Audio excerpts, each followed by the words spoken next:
Now let's turn on for an ID card, dear friends, and here we are presenting somebody. It's a Cameroonian artist, she's a female artist. Lately she has been doing some great pop-ups out there, and her name is none the less than Charlotte Dipanda. With Mrs. Yves and Zaria, let's present the ID card of Charlotte Dipanda. Let's have the vibe.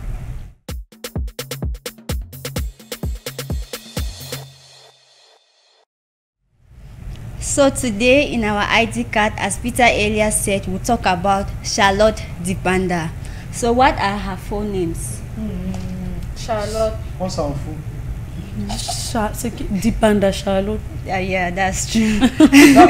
Yeah, Dipanda Charlotte. Her name is Charlotte Dipanda. She was born on July 18, 1985. She's 38 years old. She was born in Yaoundé.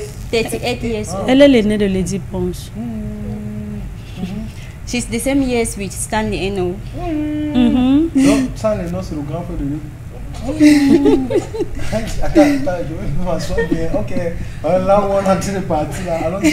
Both her parents were singers. Okay. Oh.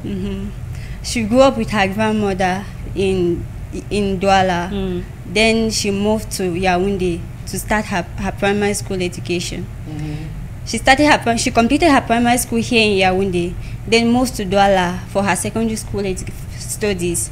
While in Douala, she started in Form 2, but then started loving music. Then she started performing at a cabaret at the age of 15. Wow. Yes. At the age of 15, she was already performing at a cabaret. At that cabaret, the closing time was at 3 a.m. Meanwhile, school was to start at 7:30 a.m. Considering the difficulties with this time, she has to abandon school to focus solely on her music. Hiya. In Form 2. Jesus Christ. Donc elle faisait déjà, elle avait à 15 ans en 5e. C'est que c'était déjà un peu grave. Her marital life, she's married to Fernando Lopez, a mixed Cameroonian martial art fighter. She has a son, and he's really big.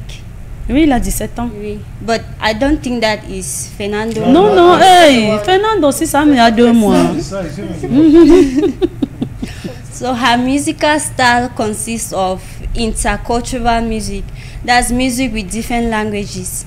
She sings in her mother tongue, Bakaka. Yeah, Bakaka, a dialect spoken in Kongsamba, Mungo division, precisely in Mungo. While in Cameroon, she met her godfather, Jonet Hans. He's also a Cameroonian singer. Jano Hans. She's also a Cameroonian singer. So she started singing with him, but then decided to perfect her singing. Then moved to Paris, where she enrolled herself in a musical school. While in the musical school, she met Papa Wemba in Paris and Manu Dibango while in Paris. She started singing with them, and it's through him that she released her first song, but it was a backup song with Papa Wemba. From then now, in 2018, she released her first ever song, Mispa. It was actually an album dedicated to her grandmother, because she was to her grandmother because she was very close to her grandmother. Like, she brought her up while her mother traveled to the United States. Her mother left her and traveled to the United States, so she grew up with her grandmother. In 2012, she released Dube L'am. Dube L'am, meaning faith in her country, faith in her life, and faith in her endeavors. Yeah, from then she released another album. From then she did a tour in Cameroon. She came back to Cameroon to introduce this Mispa and Dube L'am in Cameroon.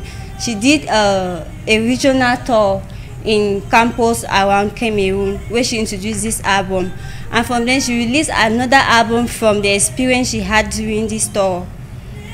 Then she came back to Paris for another tour, which she did with her music. The talented artist has so far won so many awards in Cameroon, like female Female Best Artist and Canada Award. She's also an ambassador of UNICEF. She's also Godwill's ambassador at UNICEF.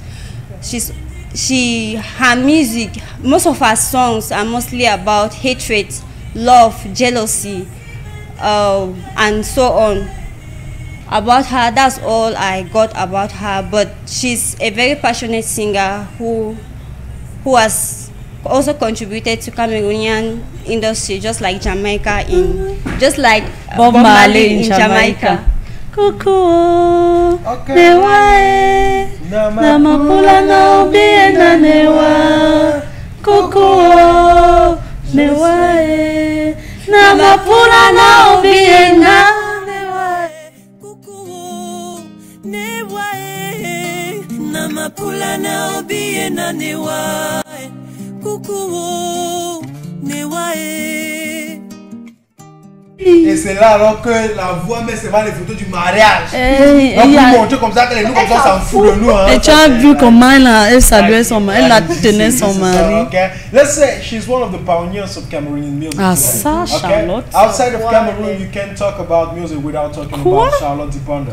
Now, I didn't know she was singing in Konsamba language. I thought it was a language mainly from the Douala people. But Yeah, she also sings in Douala and in French. In French too. Donc, tu sais que les gens de Konsamba généralement sont confondus aux gens de... Je sais pas comment. Moi, je suis gens du littoral. Oui, oui, ce sont des gens de littoral, mais on pense que le littoral c'est essentiellement Douala. En fait, tu vois un peu. Par contre, il y a les Massa du littoral, il y a les gens de Konsamba.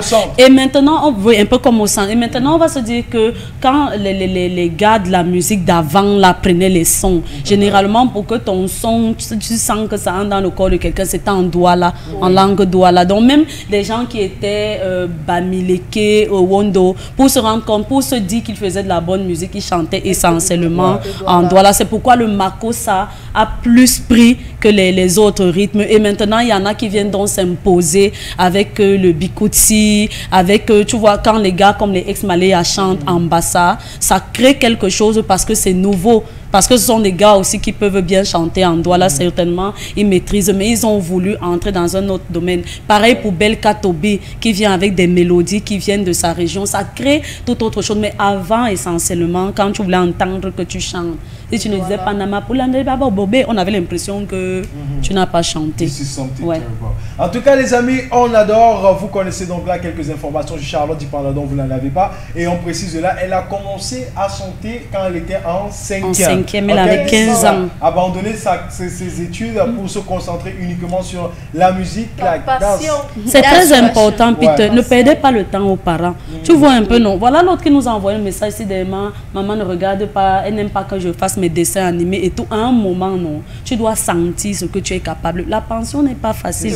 Tu dois sentir ce que tu es capable de faire, ce qui va te faire être dans... Parce que quand tu travailles étant épanoui, c'est impeccable. Mais quand tu fais ce que tu n'aimes pas, c'est deux mots. Donc si tu sens que ta base n'est pas l'école, ce n'est pas pour le job. C'est aussi que dans le cerveau des parents, ils ont cette habitude que l'école.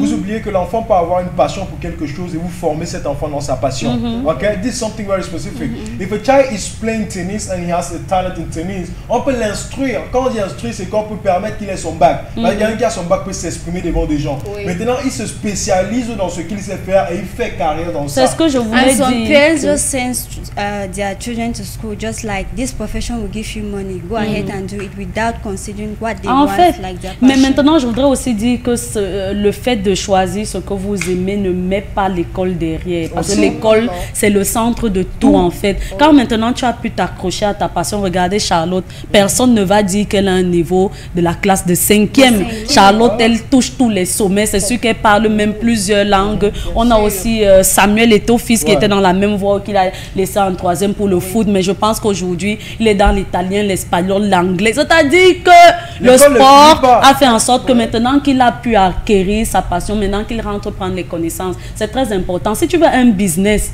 et que tu n'as pas l'école dans la tête, tu vas signer un contrat de 500 000 sur 5 ans. Ça me rappelle mon histoire. Moi, mon père me voyait magistrat. Aïe!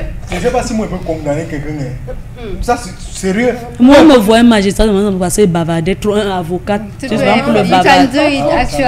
Non, toi, avocat, tu peux t'en sortir. Oui. Parce que quand tu vas défendre un client, tu vas un peu le arguments. Listen, il y a des choses qu'on peut voir sur une personne, on dit. Si tu as une formation que tu fais en droit et que tu es avocat, tu peux le faire. Because you know how to explain your point of view. Je suis pas dans la communication. La communication, how to explain. Mais moi, je dis que je ne peux pas être magistrat. Pourquoi? Parce que je ne me vois pas en train d'envoyer quelqu'un en prison. I can't do that. Ce n'est pas toi qui envoie en prison, c'est la loi qui le condamne. Once you win a case, it's like you are the one sending them to prison. Oui. Il faut bien des gens qui sont là pour faire appliquer la loi. Donc ce n'est pas de ta faute. Je connais, tu vois. C'est pour ça que je dis que moi, je ne peux pas. Pourquoi? Parce que moi, si tu m'amènes, c'est important de vous le dire. Moi, si tu m'amènes un dossier devant moi, je ne vais pas d'abord aller regarder que la loi dit que. Je vais vouloir comprendre le pourquoi du comment. Tu vois? Maintenant, avec le pourquoi du comment, moi, je vais vouloir donner une décision. Je sais comment dire ça. Je ne vais pas appliquer ce que la loi dit, mais je vais tourner la loi pour que ce soit au moins favorable pour l'État. Donc, si quelqu'un vient violer ta fille, tu vas tourner la loi. Non, là, c'est différent. Mais différent, c'est dans tous les sens. Il faut qu'on se comprenne, tu vois. Regarde, je te prends un exemple. Imagine quelqu'un pas volé parce qu'il a faim. La loi punit ça. Il a volé, n'est-ce pas? Moi, je ne peux pas te condamner. Tu vois, je peux t'envoyer on appelle ça. Normalement, on doit te condamner parce que tu as volé, parce que tu as faim. Tu entends, non? Il ne faut pas nous gâter le métier de yoga. Il y a les vrais vols. Donc tu restes comme ça, tu dis que tu méritais de voler. Tu vois, ne pas nous gâter le truc. Tu peux voler la chèvre, tu peux voler le régime de plateau, on doit te taper. C'est pas comme tu as même le dossier qu'un gars qui habitait au Bala, à partir de son tchoronko itel, il a pu détourner 4 milliards, je l'envoie en prison. Faire quoi? C'est un cerveau, on doit l'exploiter. On ne l'envoie pas en prison. J'ai écrit la lettre de recommandation, il n'est pas sur la communication de la présidente. Simplement. En tout cas, 10 à 12 heures. C'est notre Charlotte Dipanda, Namapulawa, Ondiwa. Alors, on poursuit, M. Larry, qui va prendre quelques réactions de nos amis avant de revenir sur notre Creation Time.